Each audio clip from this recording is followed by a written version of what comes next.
Je suis très heureuse de participer, ne fût-ce que d'une manière fugitive, à ce colloque.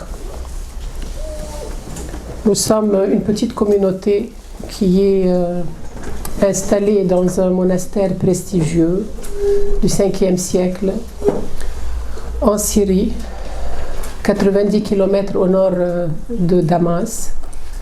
Quelques-uns d'entre vous nous ont déjà visités. Le monastère de Saint-Jacques le Mutilé, c'est un saint persan dont le monastère était ruiné. J'ai découvert ce monastère en 93, il m'a vraiment parlé. En 94, j'avais passé un accord avec l'évêque du lieu, grec catholique, pour le restaurer. Et en 2000, l'évêque a créé une communauté œcuménique qui s'appelle l'Ordre de l'Unité d'Antioche pour s'installer dans ce lieu. Et jusqu'en 2010, c'était une expansion spirituelle et culturelle, mais que la guerre a un peu arrêté. La guerre en Syrie, qui nous a ouvert les yeux d'une manière nouvelle pour lire la réalité de notre monde. Plus particulièrement au Moyen-Orient, ce qu'on appelle dans le jargon diplomatique le Levant. Ça va de la Perse jusqu'à la Méditerranée et ça englobe aussi l'Afrique du Nord. On appelle ça MEDA, donc le Moyen-Orient et l'Afrique du Nord. En tant que religieuse, j'ai très peu à dire d'un point de vue politique, car je ne m'occupe pas de politique. Mais dans le cadre de ce colloque qui est organisé par le CEP, je dois dire que nous tous, en tant que chrétiens et en tant que personnes de bonne volonté, nous sommes appelés à affiner, à aiguiser nos possibilités intellectuelles et notre aptitude à voir. C'est pourquoi d'ailleurs le CEP est lu en communauté. Nous le lisons en communauté, les sœurs et les frères le lisent, parce que il a, je ne dirais pas l'ambition parce que c'est humble, mais il a la vocation de jeter un coup d'œil différent sur les grands thèmes scientifiques, historiques, culturels, qui sont remis en question, qui sont paramétrés comme on paramètre un ordinateur. Ce que j'appelle le prêt à penser. Il y a un prêt à penser contemporain qui nous est instillé par les moyens de communication, le Big Brother. Et c'est tellement fort que ça devient une doctrine. Et malheur à celui qui ose penser autrement. Et 10 000 fois malheur à celui qui ose parler autrement. Et 1 million de fois malheur à celui qui ose agir autrement. Donc la censure, elle remonte aussi loin que la pensée, aussi profond que la pensée. On va même dans le fort interne. Et à tous les échelons de l'activité humaine, la censure, elle est là, de plus en plus vigilante et de plus en plus radicale pour instaurer la plus grande dictature de l'histoire. Nous sommes dans un goulag, il faut le reconnaître. Donc le sujet de de mon intervention aujourd'hui, j'ai essayé de donner un titre qui puisse rentrer dans la thématique générale. Parce que la thématique générale, c'est de la crise économique aux problèmes de l'heure présente. Il y a une crise, elle a des retombées ou bien des justifications économiques. Et nous faisons face avec cet héritage à des problèmes qui sont actuels. Donc par rapport à moi-même, à ce témoignage que je pourrais apporter dans les limites de ma compétence, j'ai désigné mon intervention sous le titre de Les déséquilibres au Proche-Orient, danger, point d'exclamation. Donc je rappelle que je ne veux pas faire de la politique. Je ne tiens pas à faire de la politique et je ne veux pas faire de la politique. Mais ce que je dis, ce que j'ai dit, et qui émane d'un simple témoignage, c'est comme quelqu'un qui raconte ce qu'il a vu, ce qu'il a vécu. Ce que j'ai dit et ce que je dis a déjà été et va être politisé. Et c'est une facette de la dictature à laquelle nous sommes tous soumis. On vous diabolise. On vous prête des intentions et on vous cantonne dans des goulags intellectuels. On vous oxy, on vous considère comme un pestiféré. Je me considère très chanceuse parce que la persécution, il faut le dire, c'est une forme de persécution.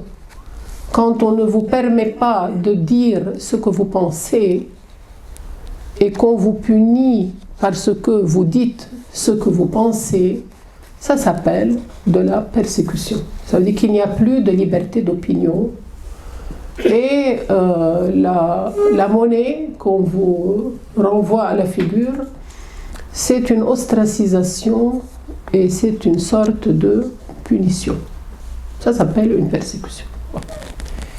Donc, le premier filtre que j'aimerais mettre à ce que je vais dire, c'est que je n'ai pas l'intention de faire de la politique. Mais, en tant que religieuse, qui a deux niveaux de conscience. Un niveau, c'est la conscience naturelle, qui est commun à toute personne humaine, qui est reconnue par saint Paul dans l'Épître aux Romains comme étant la référence de toute personne, de n'importe quelle religion, si elle n'a pas reçu la révélation judéo-chrétienne. C'est la référence, d'après saint Paul. Donc le premier niveau, c'est la conscience naturelle. Le deuxième niveau, c'est la conscience qui émane de la révélation judéo-chrétienne, à laquelle j'ai l'honneur d'appartenir. En toute vérité et en toute conscience et en toute conviction. J'appartiens à une révélation judéo-chrétienne. Voilà. Qui est présente, qui est clairement énoncée à celui qui veut entendre dans la Sainte Écriture, depuis les premières lettres de la Genèse jusqu'aux dernières lettres de l'Apocalypse. Et ma conscience judéo-chrétienne est aussi formée au magistère de l'Église catholique.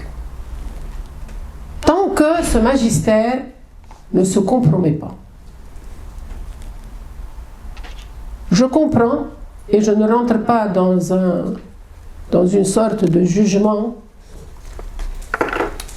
mais je peux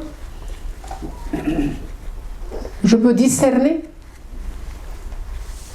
qu'il y a une certaine compromission de l'Église catholique par rapport à certains thèmes qui deviennent de plus en plus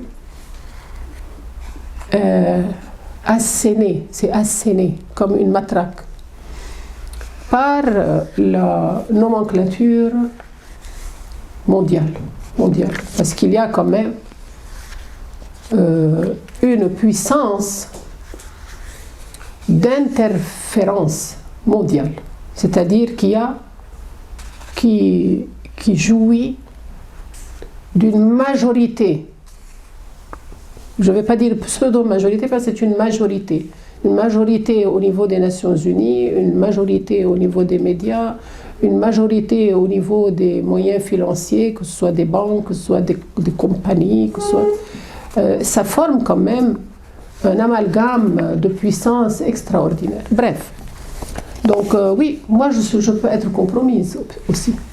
N'importe qui peut être compromis, parce que ne pas marcher avec le courant ou bien marcher à contre-courant, ça paye, ça coûte, voilà.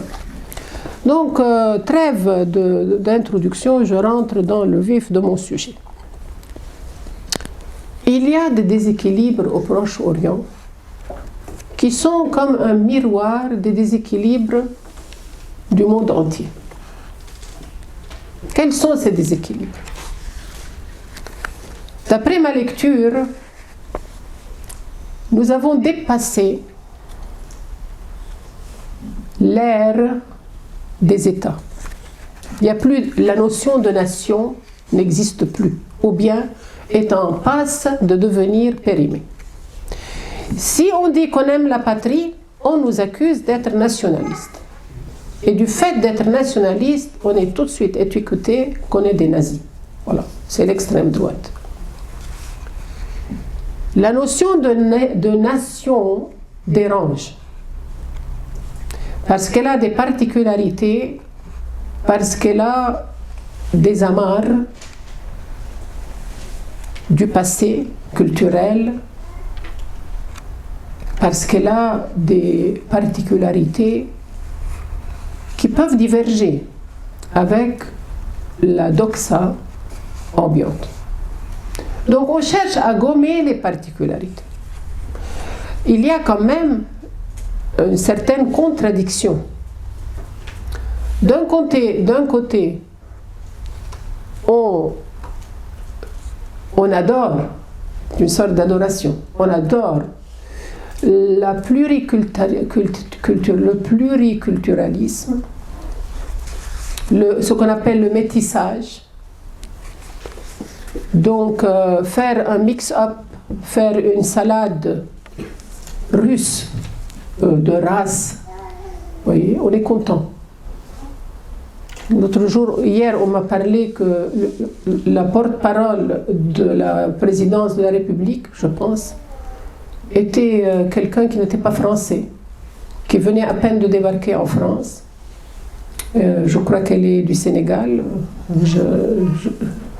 J'estime beaucoup M. Senghor, mais elle n'est pas française. Et puis, en 2 mois, il est devenu, donc peut-être un jour je serai moi-même.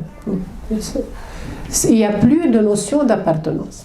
Il n'y a plus de notion d'appartenance. Donc la notion de nation, non. Mais ce qui est encore plus, peut-être plus, comment dire, encore plus dangereux, c'est que il y a plus, on cherche à gommer, et je l'ai dit une fois à Paris, on cherche à gommer toute forme d'appartenance. Appartenance à Dieu, bien sûr, il est déjà mort, quoi. Appartenance à la famille dérange.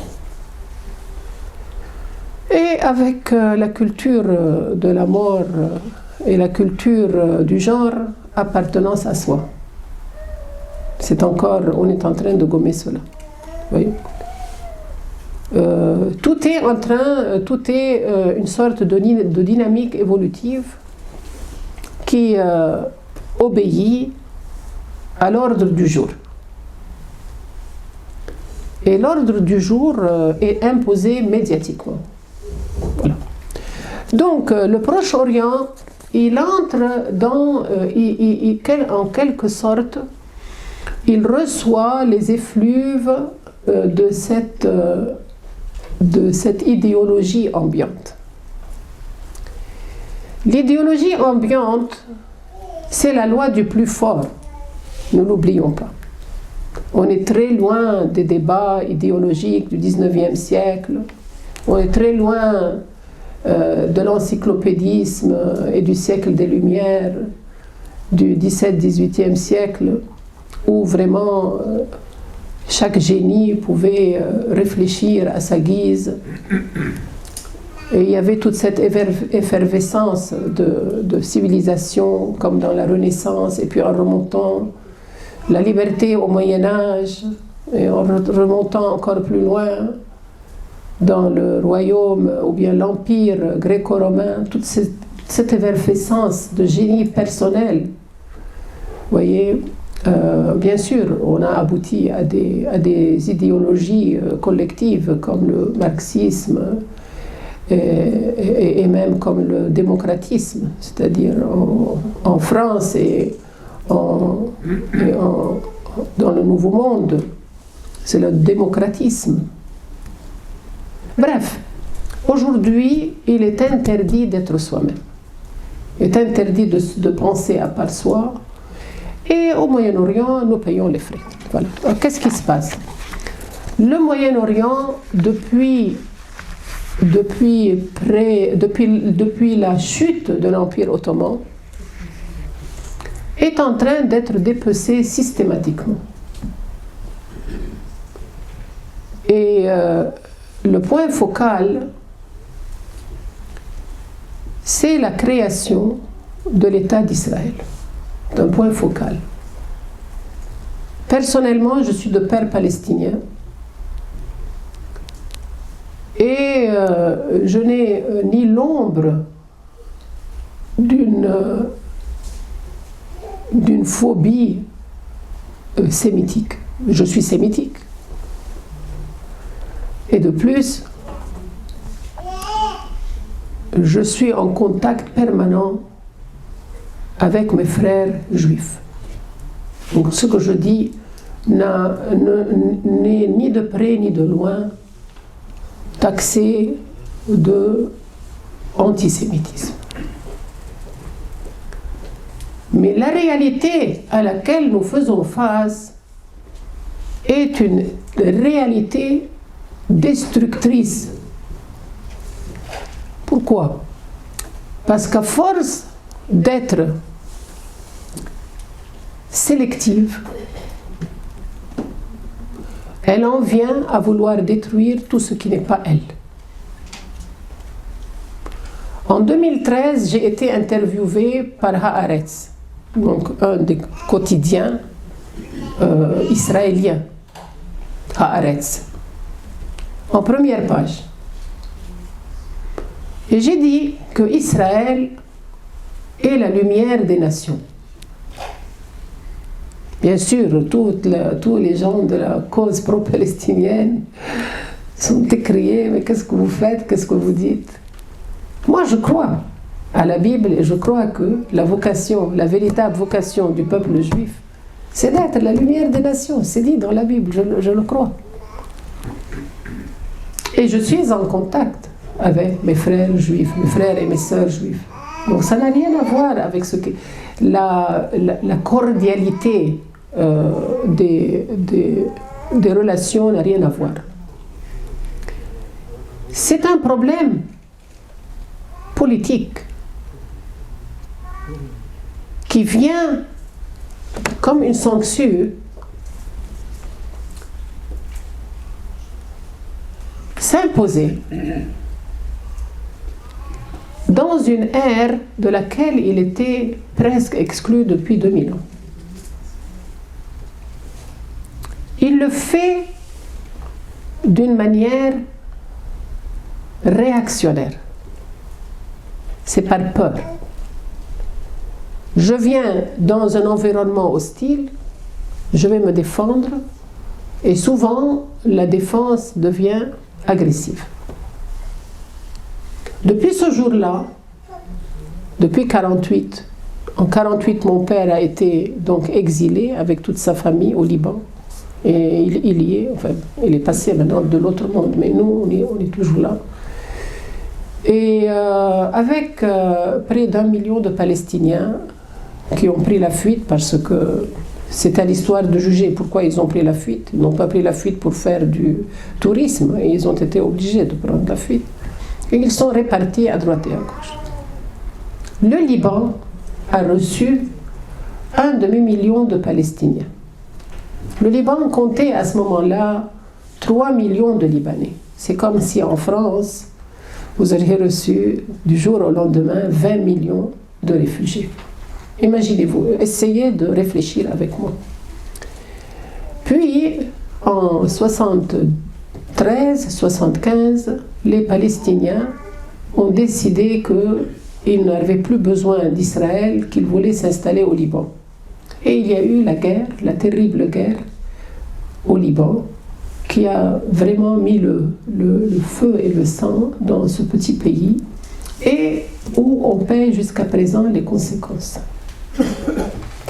Pour terminer de ce conflit, ou bien pour le maquiller, on a demandé à la Syrie d'être le chef d'orchestre d'une phase de solution provisoire qui s'appelle l'accord de Taïf, qui a enlevé au président chrétien ses prérogatives, l'unique président dans le monde arabe à avoir des prérogatives présidentielles. On lui a enlevé et on a transféré ses pouvoirs à un conseil de ministres. Durant ces 30 ans, c'était les seigneurs de la guerre au Liban qui ont géré le Liban.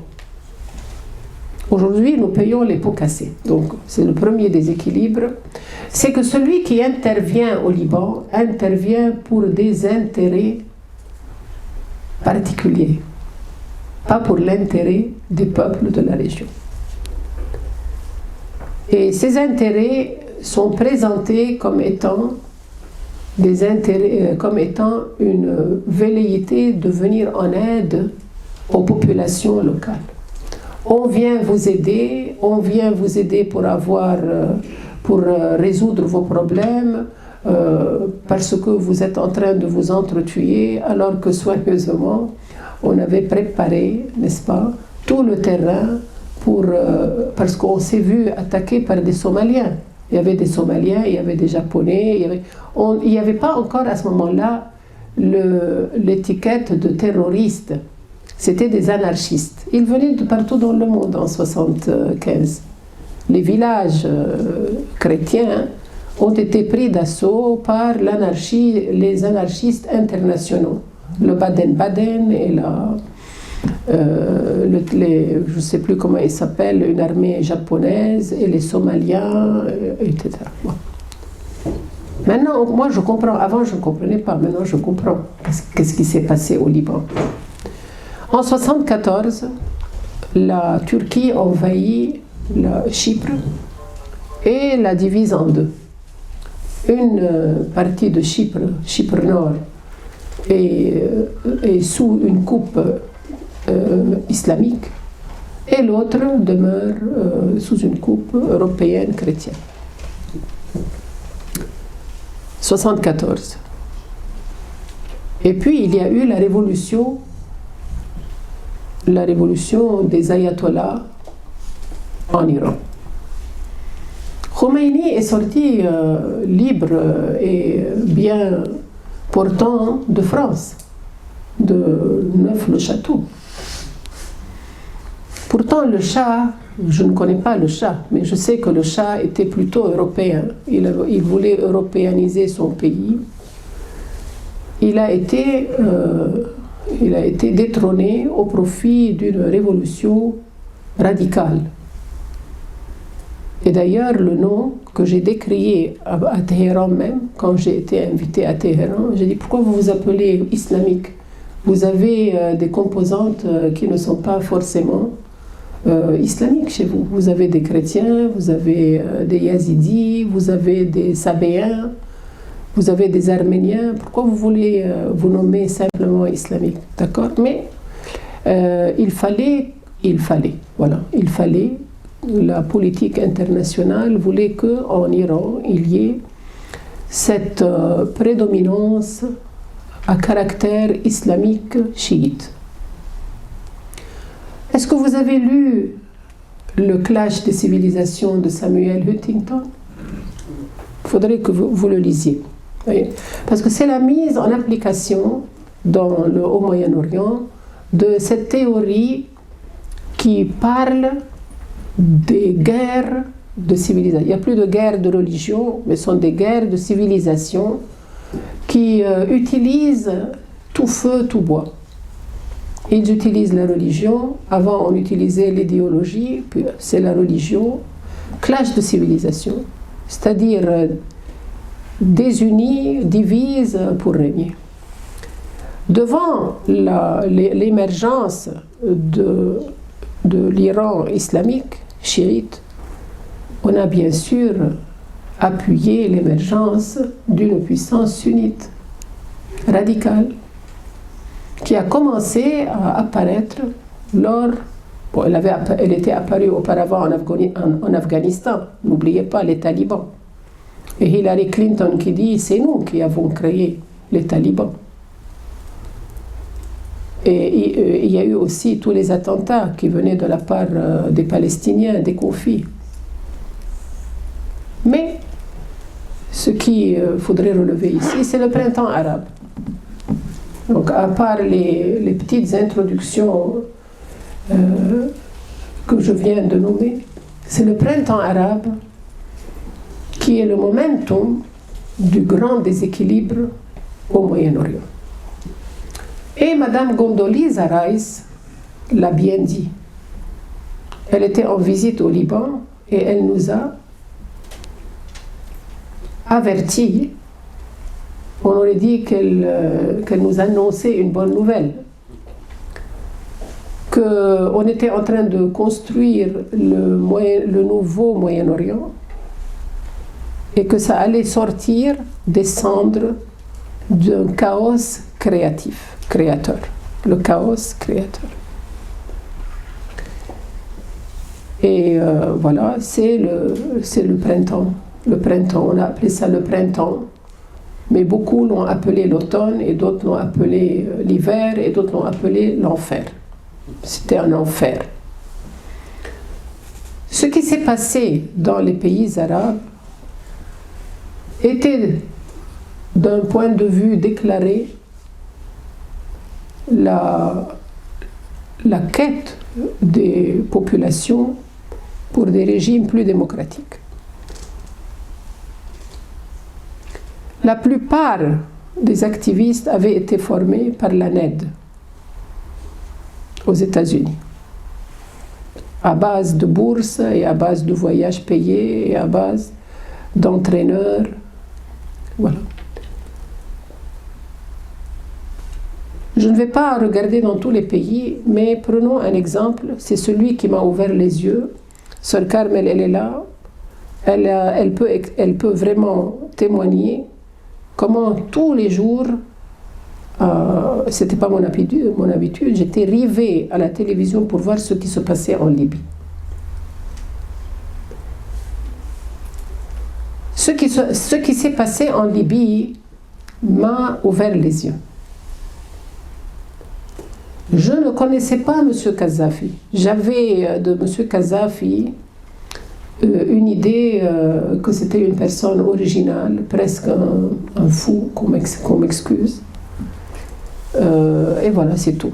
Et surtout qu'il avait joué un rôle important dans l'islamisation du conflit chrétien, du conflit libanais. Voilà. Mais ce qu'on lui a préparé en Libye n'était pas justifiable. C'était injustifiable. Avec un ambassadeur qui se dit très cultivé de France, un philosophe très cultivé, avec le prêt-à-penser, un des grandes colonnes du prêt-à-penser, pour diriger cette pseudo-révolution qui n'en finit plus de faire saigner un des pays qui étaient les plus prospères d'Afrique. La manière dont on a traité M. Kadhafi, avec les applaudissements victorieux de Mme Hillary Clinton, qui s'est crue être, je pense, César, nous sommes venus, nous avons vu, il est mort, relève du crime contre l'humanité. C'est un crime contre l'humanité. Ce n'est pas politique, c'est criminel. Pour soi-disant défendre 3000 Bengaziotes qui soi-disant étaient menacés par Kadhafi, l'Union européenne, à la demande de 70 organisations à but humanitaire, dont le Pax Christi catholique, a bombardé la Libye et a provoqué 150 000 morts. Ça, c'est un déséquilibre qui constitue un danger. C'est dangereux que quelqu'un interfère avec de grands titres de salvifiques pour instaurer la démocratie, pour libérer les peuples, pour leur donner la prospérité, alors qu'on est en train de piller leurs ressources. Si vous étudiez le cas de la Libye, je vous assure que vous allez avoir une idée des déséquilibres qui sévissent au Proche-Orient et qui sont un danger. Un danger pour qui? Pourquoi? D'abord, un danger pour l'homme. Faites un calcul, combien de personnes sont mortes pour une raison ou pour une autre depuis ce 7e acte, le droit de protéger, qui a été promu pendant la guerre du Golfe pour sauver les États-Unis, pour protéger les États-Unis. Rien qu'en Syrie, moi je calcule 1,5 million de morts. Rien qu'en Syrie. En Irak, 2 millions. En Libye, 500 000 ou 700 000. Parce que ça continue, l'hémorragie continue. Et puis ça a aussi fait flamber le Yémen. Qui pense au Yémen? Qui fait quelque chose pour le Yémen? Bombarder des gens qui sont va-nu-pieds, qui ne portent pas des sandales, qui ont à peine de quoi manger, qui subsistent avec leur petite drogue, leur petite résine. Bon. Alors arrivons-en maintenant à la Syrie et pour terminer la boucle au Liban. En Syrie, le président diabolisé et honni avait été à Buckingham Palace un an auparavant, reçu par la reine Elisabeth. Il avait pavoisé à côté de M. Sarkozy aux Champs-Élysées pour le 14 juillet, pour la parade du 14 juillet. C'est-à-dire que M. Sarkozy, à ce moment-là, était aveugle, ne voyait pas qui était ce personnage. C'est possible qu'en moins de 6 mois, celui qui était un hôte et une grande figure pour les traités entre les Méditerranéens, entre les États méditerranéens et l'Union européenne, devienne ce Barbouze, ce Dracula, ce vampire, qu'il faut à tout prix tuer. Et écoutez bien, toutes les interventions n'ont pas achevé M. Assad. Les interventions ont achevé le peuple. Ils ont achevé le peuple. Regardez sur vos cartes et vous verrez, ce ne sont même pas les Alaouites qui étaient la cible, à part qu'ils ont dû défendre le régime. Mais qui a été détruit? Toutes les villes sunnites de la Syrie. On a pleuré sur Hama, qui a été détruite dans les années 70, ou dans l'année 82, je ne me rappelle plus. Il y a 100 Hama aujourd'hui en Syrie. On peut voir du satellite. Sur le satellite, on peut voir Homs totalement détruite, Alep totalement détruite, Raqqa totalement détruite, Deir ez-Zor totalement détruite, etc., etc. Tiens. Et c'est détruit par l'introduction de milliers de terroristes qu'on appelle, ce sont les nations européennes et occidentales qui les appellent des terroristes, sont des terroristes. Très vite, l'armée libre de Syrie a été mise de côté. J'ai œuvré pour aider des transfuges de l'armée libre de Syrie qui n'ont plus de travail, qui ont été mises de côté. Parce que ce qui était en vogue, c'est le caractère radical. Depuis fin 2012, c'est le caractère radical qui sévit en Syrie. Même il y a eu un déplacement de population. On a cherché des Afghans pour changer les mœurs de la Syrie. Les femmes avec des burqas, etc. Vous voyez? Si on étudie le cas de la Syrie, en dehors de la propagande, qu'est-ce qu'on voit? On voit que ce pays, avant la guerre qu'on lui a infligée, était le plus prospère des pays arabes. Le plus prospère. Il y avait une émission de télévision dans, je pense, Al Jazeera ou bien Al Arabiya, une des plus grandes. Donc, où on posait des questions et il y avait des prix. Alors, la question était: quel est le pays arabe le plus prospère? Et la réponse était Arabie Saoudite, par exemple. Mais la vraie réponse était la Syrie. Parce que la Syrie, c'est un pays à teneur socialiste qui n'avait pas un franc de dette, qui était autosuffisant. Vous pouviez encercler la Syrie. Elle mange de son blé, elle se vêt de son coton, et elle a toutes les industries nécessaires, depuis les automobiles jusqu'aux matières premières pour la construction. Elle a tout. Elle n'a besoin de personne.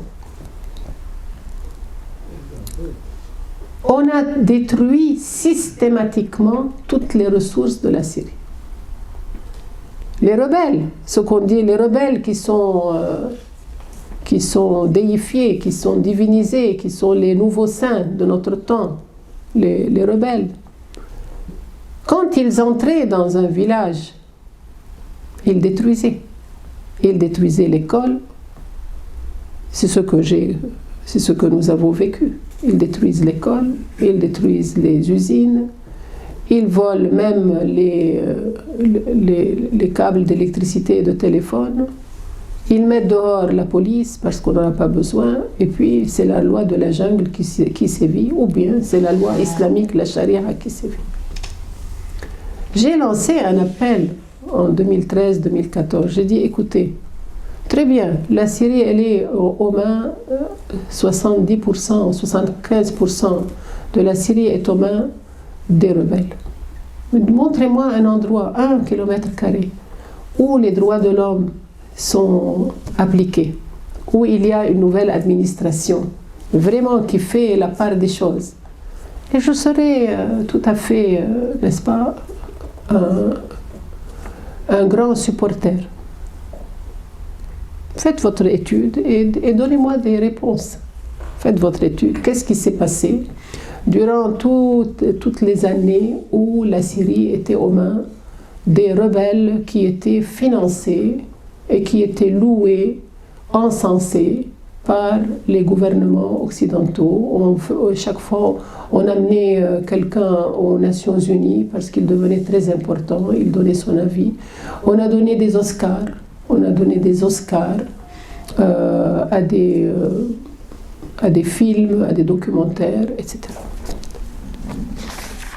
C'est un déséquilibre, un grand déséquilibre. On dit une chose, on fait une autre. En réalité, ce qu'on cherche, c'est à détruire, à voler, à piller les ressources d'un pays qui n'a pas le droit d'être lui-même et de trôner dans l'ensemble des nations libres. Donc, il n'y a plus de nations libres. Il est interdit d'être une nation libre. C'est ça. Je cherche à souligner cela. Et venons-en maintenant, le gâteau, la cerise au gâteau, le Liban. On dit que c'est à cause du Hezbollah. Je rappelle que lorsque toutes ces nations, les grandes nations, ont décidé d'arrêter la guerre du Liban, que c'était suffisant, qu'il avait été suffisamment redistribué démographiquement et le pouvoir redistribué politiquement, etc. On a confié cela à la Syrie et on a décidé de désarmer toutes les milices, sauf le Hezbollah. Donc c'était sous couvert international que le Hezbollah n'a pas été désarmé. D'ailleurs, il ne faisait pas partie de la guerre. Il est venu en dernier lieu.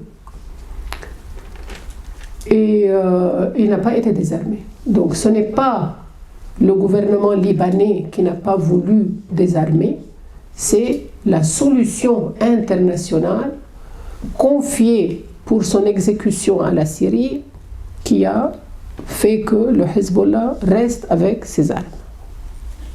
Depuis ce jour-là, les armes affluent au Hezbollah. Voilà. Moi, je pense que Hezbollah est une nécessité.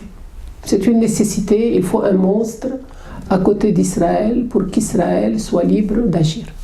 Voilà. On a besoin d'un monstre, on l'a créé. Et c'est comme sur un échiquier, il y a donc d'un côté le Hezbollah, de l'autre maintenant il y a le radicalisme islamique, l'Arabie saoudite et Qatar à l'appui, et maintenant la Turquie, vous voyez la Turquie. Le fait d'intervenir de cette manière, de créer les pions, de les bouger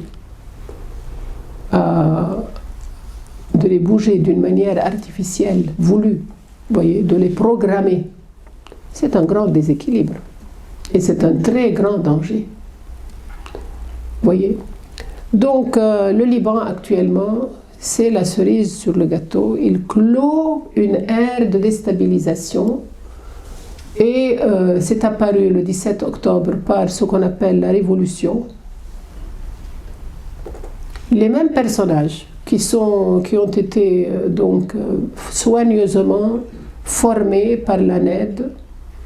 L'ambassadeur américain, c'était une ambassadrice, même on l'a prise en train de leur dire on va vous distribuer des soupes populaires, on sera à côté de vous, etc.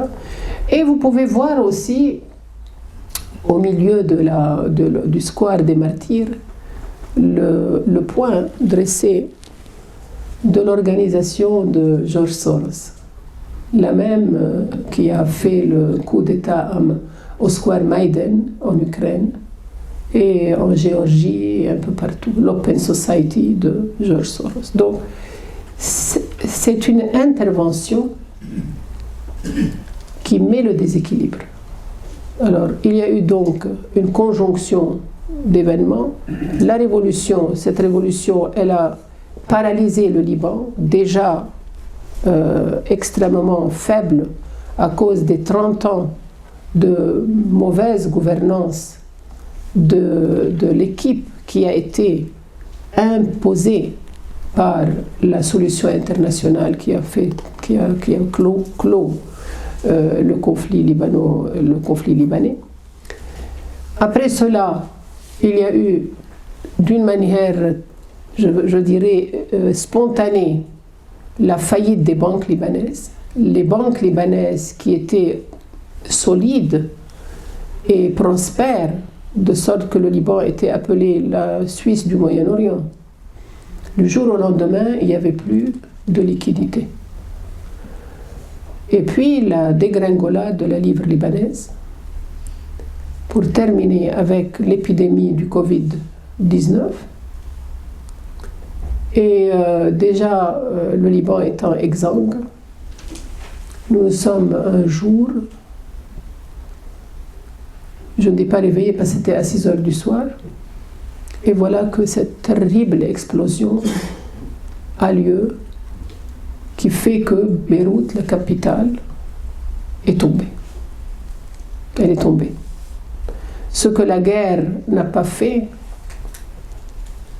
5 secondes ont suffi pour détruire le tiers de la capitale, nommément les quartiers chrétiens, le quartier d'Ashrafiyeh, qui était le fief de la résistance des chrétiens aux interventions hypocrites de la guerre du Liban. Les déséquilibres au Moyen-Orient viennent d'une sollicitude criminelle. Parce que aujourd'hui, ce qui prévaut, c'est la loi du plus fort. La loi du plus fort cherche à imposer ses manigances, ses pions, ses suppôts, sans aucune conscience, sans aucune éthique. Ce qui est arrivé chez nous peut arriver chez vous. Le danger n'est pas un danger confiné à une région du globe. C'est un danger qui accompagne une manière de gérer le monde. Et cette manière, comme nous la voyons actuellement, ils ne prennent même pas soin de cacher leur manigance, parce qu'ils sont tellement forts. Ils peuvent dire tout simplement ce qu'ils font. Vous voyez, dans le temps, on disait non, la pédophilie, non, la pédophilie. Aujourd'hui, il y a des tribunaux en Allemagne qui passent la pédophilie comme étant une manière de s'aimer. Vous pouvez voir, vous pouvez suivre.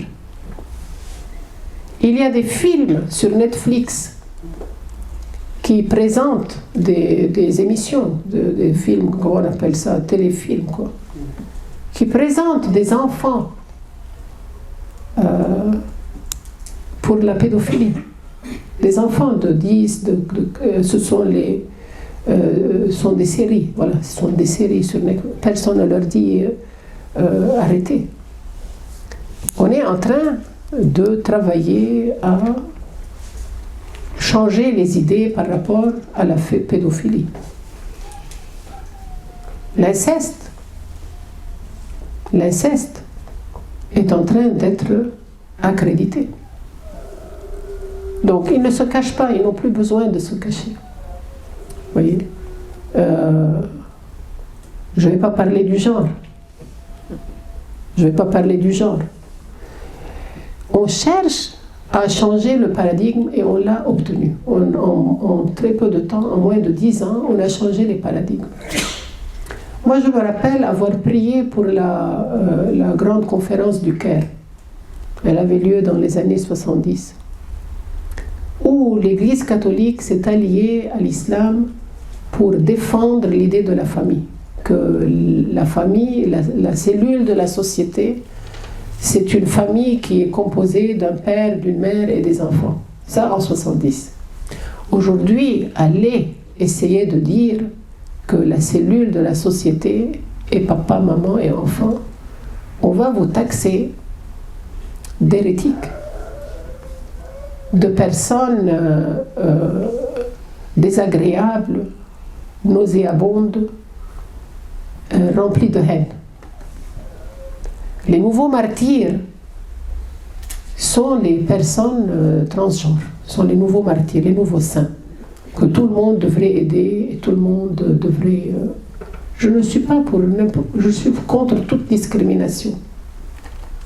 Mais une chose, c'est une discrimination, autre chose, c'est avoir dans la tête une confusion et appeler toute chose de la même manière. Ça s'appelle une bouillie. Je suis contre la bouillie intellectuelle. On est en train de nous faire avaler des bouillies intellectuelles, de sorte que l'intelligence humaine est ravalée au rang d'un avaloir. Elle est ravalée au rang d'un avaloir, c'est-à-dire j'avale. Voilà, j'avale. Il y a un moyen de nous imposer, de nous faire avaler, et on est en train d'avaler. C'est la zombification de la société, la zombification. Voilà. Et donc, ces déséquilibres-là que nous avons vécus au Moyen-Orient, qui sont dans notre chair, qui sont géopolitiques, oui, c'est géopolitique, viennent d'une élite qui n'a plus l'humanité comme première valeur, qui a comme première valeur le grimpement de ses actions en bourse. C'est tout. Hier, je parlais avec une amie qui travaillait à la Commission européenne. Je lui disais, on voudrait présenter des projets à la Commission européenne. J'étais parmi les premiers à avoir présenté des projets dans les années 90 dans le cadre du programme Euromed Héritage. Elle me dit, oh, si vous saviez, ma mère, il n'y a plus de culture, on ne finance plus la culture, on ne finance plus le dialogue, on ne finance que les jobs. Vous voyez, les jobs, c'est-à-dire, pardon, excusez-moi, les jobs, c'est donc le caractère économique, les finances, l'utilitarisme. Qu'est-ce qui va me rapporter le plus, n'est-ce pas? Ça, c'est un déséquilibre et ça, c'est un danger. Pour terminer, je dirais que oui, de là où nous sommes, du lieu où nous sommes incardinés, personnellement, c'est le Moyen-Orient, entre Israël, la Palestine, le Liban, la Syrie. Vous, ici, à partir de la France, et les autres, en tant que chrétiens, nous avons un devoir de sortir de cette bouillie, d'avoir des idées claires, des idées sereines, des idées convaincues, remettre une hiérarchie de valeurs dans sa vie et rejeter la bouillie de valeurs, parce que c'est une bouillie, il n'y a plus de hiérarchie, il y a une bouillie. À partir de là, parler. Donc je parle d'abord organiser sa pensée. Et numéro 2, organiser sa communication. Et là, combien je remercie le CEP, parce qu'il organise la communication après avoir organisé la pensée. Et ça, c'est un travail. On n'organise pas sa pensée du jour au lendemain. Il y a un effort. Il y a un effort d'acquisition des paramètres, d'acquisition du discernement. La pensée n'est pas une chose difficile. Elle est délicate. Elle peut se casser. Donc, acquisition de la pensée, réorganisation de sa pensée, l'alignement de sa pensée sur une révélation supérieure. Moi, je me demande, c'est quand même minable. Je ne trouve plus des essais chrétiens, ou j'en trouve très peu, sur la société, sur l'économie. Je dis que le Seigneur prenne en sa miséricorde Saint Jean-Paul II qui a fait un grand effort. Maintenant, où nous sommes où de la réflexion? Nous sommes où de la réflexion du changement des paradigmes? Nous sommes où de la réflexion que la nation n'existe plus, le patriotisme n'existe plus, la famille n'existe plus, et l'identité individuelle, elle est uniquement un projet à construire. Il n'y a pas d'être. Nous sommes simplement un devenir qui ne va nulle part. Un devenir qui est relatif à un désir et surtout à un caprice. Vous voyez? Donc, réorganiser la pensée. Où sont les universités? Où sont les écoles catholiques? Où est le catéchisme de l'Église catholique?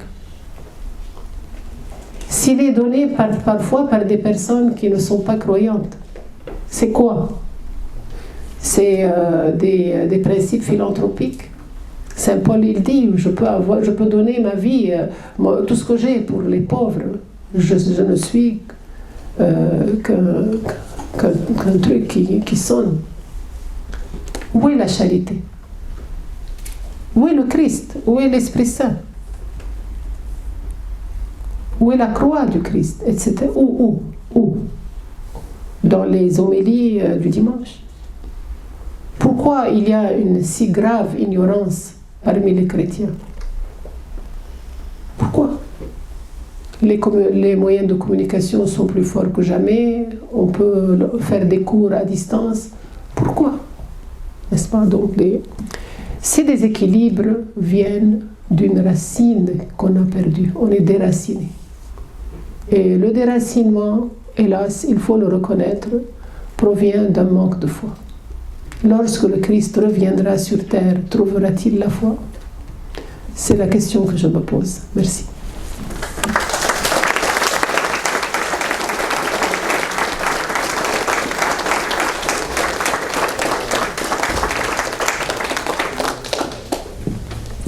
Je n'ai pas trop tardé.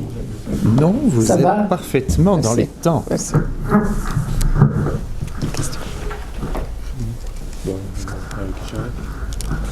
Comment remercier, vous remercier ma mère pour cet éclatant début de notre rencontre, de notre colloque.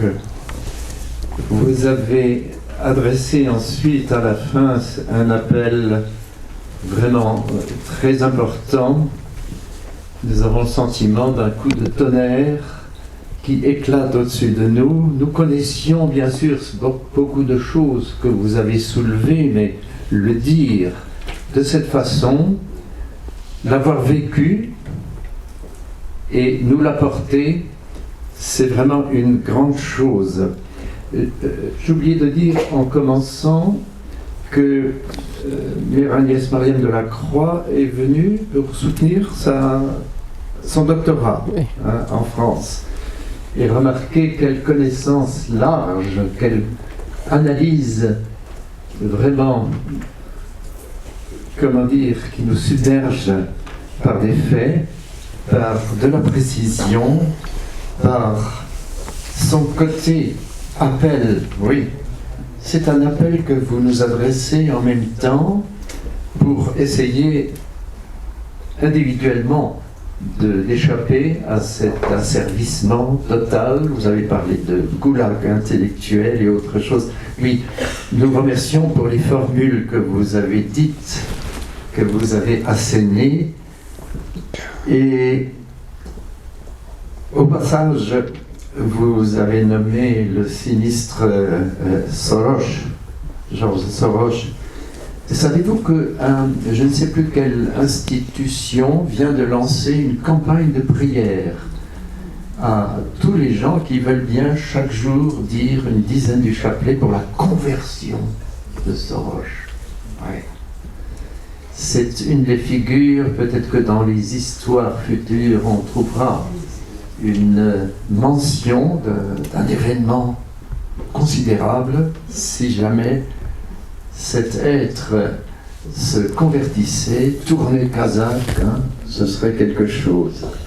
Oui, alors, d'une part, nous sommes éblouis par le tableau que vous avez brossé, par ce que vous nous avez apporté, et d'autre part, nous nous sentons envoyés par vous maintenant, Missi Dominici, n'est-ce pas? Peut-on savoir comment avez-vous connu le CEP? Où êtes-vous entré en... C'est grâce à la famille Poirier, dont l'aîné est avec nous au monastère. Et M. Alain Poirier, qui est un lecteur assidu du CEP, nous a donc abonnés. Et il y a sa fille ici, qui est Catherine Marie, qui nous a amenés, qui est avec nous pendant toute la semaine. Et donc, M. Tasso, qui est un ami que j'ai rencontré depuis 2 ans. Et donc, c'est ainsi que c'est une affaire familiale, mais c'est une famille qui est éclairée. En tout cas, merci, merci. Y a-t-il peut-être quand même des interventions, des questions à poser, pas trop longues? Monsieur Patissou. Le problème. Attendez d'avoir le micro. Le problème, ce ne sont pas les Arabes, c'est les musulmans. Vous faites partie, pour le musulman, des dhimmis, qui est une insulte. C'est une question? Oui. Tous les Arabes ne sont pas musulmans, monsieur. Oui. Non, c'est ce qu'il a dit. C'est ce qu'il a dit. C'est ce que j'ai dit. Oui. Donc si je suis pour les musulmans une zimmi. Les Arabes qui ne sont pas musulmans, c'est eux qui ont le plus d'être agressés. Oui, nous devons toujours mettre un tout petit peu de l'eau dans notre vin, vous voyez.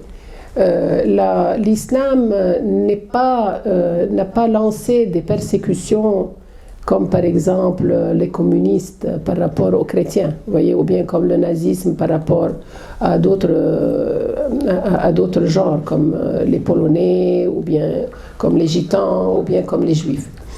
Cependant, oui, c'est vrai que dans l'islam, la religion et l'État forment un seul. Et ceux qui ne sont pas croyants dans l'islam, ils sont réduits en zimitude. Maintenant, dans les pays modernes, il faut là distinguer les pays laïques, séculiers, d'ailleurs qui ont été la cible du printemps arabe, comme l'Égypte, la Libye, la Syrie et la Tunisie. Ce sont les 4 pays laïques dont la constitution, bien qu'en Syrie, malgré cela, ils disent que le Coran est la source d'inspiration de la législation. Mais quand même, on est dans un régime plutôt séculier et les citoyens sont plus ou moins égaux. Vous voyez, plus ou moins égaux. Maintenant, c'est un grand sujet que vous ouvrez, qui prête à controverse, parce qu'entre-temps, il y a le dialogue islamo-chrétien qui a été promu par le Saint-Siège. Vous avez la dernière déclaration, celle de Abu Dhabi, vous voyez, où le pape il a signé avec le Mufti d'Al-Azhar, la plus grande instance religieuse sunnite, et où il est carrément dit, je ne sais pas en se référant à quel texte, c'est un présupposé islamique, que toutes les religions sont voulues par Dieu. Ça, c'est un présupposé islamique, mais qui a été signé par le pape. Vous voyez ? C'est pourquoi je ne vais pas rentrer dans cette discussion, parce qu'elle demande beaucoup de nuances et d'atermoiements. Ce que je souhaite, c'est que l'islam en premier fasse montre d'une réelle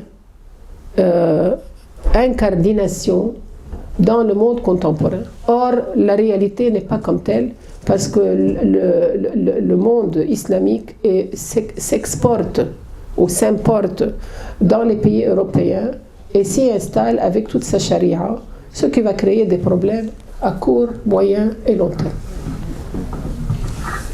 Merci beaucoup. Il y avait une deuxième question à vous. Bonjour ma mère, moi j'ai une question à vous poser. Alors concernant le regard que vous portez en tant qu'étrangère sur la France, fille aînée de l'Église, ça c'est la théorie. Quand on regarde la réalité aujourd'hui, on a un petit peu les deux extrêmes aujourd'hui en France. D'un côté on a des mosquées qui se construisent un peu partout. Et de l'autre côté, donc d'un côté on a en France, je disais les deux extrêmes, donc d'un côté des mosquées qui se construisent partout, et de l'autre côté, en gros, on a des gay pride, avec le Covid c'est un peu gênant aujourd'hui pour les organiser, mais on a un petit peu les deux extrêmes, donc comment vous, en tant que Syrienne, palestino-syrienne, je ne sais pas trop comment vous définissez exactement, comment vous voyez la France? Parce que moi il y a quelques années à l'étranger, je tombais parfois sur des catholiques fervents qui attendaient beaucoup de la France. Et quand on est en France, oui, la situation n'est pas très exaltante. Donc comment vous portez, quel regard vous portez sur cette situation? Je suis libano-française et mon père est d'origine palestinienne. Voyez, la France, nous aimons beaucoup la France. Et en tant que Libanaise, on appelle la France notre douce mère. Et nous avons un regard très positif du colonialisme français. Il y a même des grands-mères qui le regrettent. Vous voyez. Moi-même, j'étais pensionnaire chez la Sainte Famille de Sainte-Émilie de Roda. Et donc, vous voyez, j'ai parlé le français avant de parler l'arabe. Maintenant, la France est ambivalente. Elle est foncièrement chrétienne. Elle se met c'est-à-dire c'est la tête de fil de la chrétienté. Malheureusement, peut-être qu'elle s'est un peu protestantisée, mais sans prendre la flamme du protestantisme, par exemple, pour revenir à la lecture de la Bible, ou bien pour prêcher le Christ à tort. À temps et à contre-temps, peut-être. Il y a un grand problème, il y a une grande dissymétrie qui déchire la France, et c'est le conflit entre progressistes et traditionnalistes. Nous ne l'avons pas en Orient, parce qu'on n'a pas changé notre liturgie en Orient. On a la même liturgie depuis toujours. Et je trouve que ce conflit est superflu, il est gratuit, il ne mène nulle part. Et il a déchiré les consciences, il a retardé l'élan évangélique de la France, l'élan missionnaire de la France, et il a fait que la pensée athée, antichrétienne, prévale. C'est-à-dire, au lieu de marcher ensemble, quelles que soient nos affinités, on a le droit d'avoir des affinités. Il y a donc, par exemple, quelqu'un qui est plus vers la contemplation, l'autre qui est plus pour l'action, un qui voudrait le dialogue, un autre qui voudrait plus une particularité, que sais-je. Il y a 36 000 façons d'être soi-même et d'être libre. Mais se diviser en deux camps exacerbés et se haïr, on appelle par exemple les prêtres 68 heures. On dirait qu'ils sont agressifs. Pourquoi? Parce qu'ils veulent défendre quelque chose par rapport à un ennemi qui est la tradition. C'est très drôle, c'est même schizophrénique. Donc la France est blessée. Maintenant, personnellement, je parle par rapport à moi-même, je n'ai aucune autorité. Je trouve que la France devrait maintenant regarder vers une unité épistémologique, une idée intellectuelle, une unité intellectuelle, pour parer aux grands défis qui sont en train maintenant, c'est fini, ils nous ont dépassés. On vient maintenant de dire que pendant l'été, quand tout le monde était à la plage ou bien en confinement, on a passé des lois terribles comme celle de tuer un bébé de 9 mois. On peut maintenant tuer un bébé de 9 mois. Et tout le monde dort et personne ne bouge. Et puis surtout qu'on case ces choses. Par exemple, on dit, ça c'est un débat sociétal. Ce n'est pas un débat sociétal, c'est un débat ontologique. Ça appartient à la race humaine, c'est l'avenir de la race humaine. Si moi maintenant je lance que je vais tuer tous les bébés phoques, ou bien tous les bébés veaux, ou tous les bébés brebis, je vais avoir les sociétés de la défense des animaux contre moi. Je vais en finir avec une race animalière. Et alors la race humaine, c'est quoi? Bon, bref, je dis que la division entre les chrétiens et surtout les catholiques est en train d'affaiblir, de paralyser et d'aveugler l'Église de France.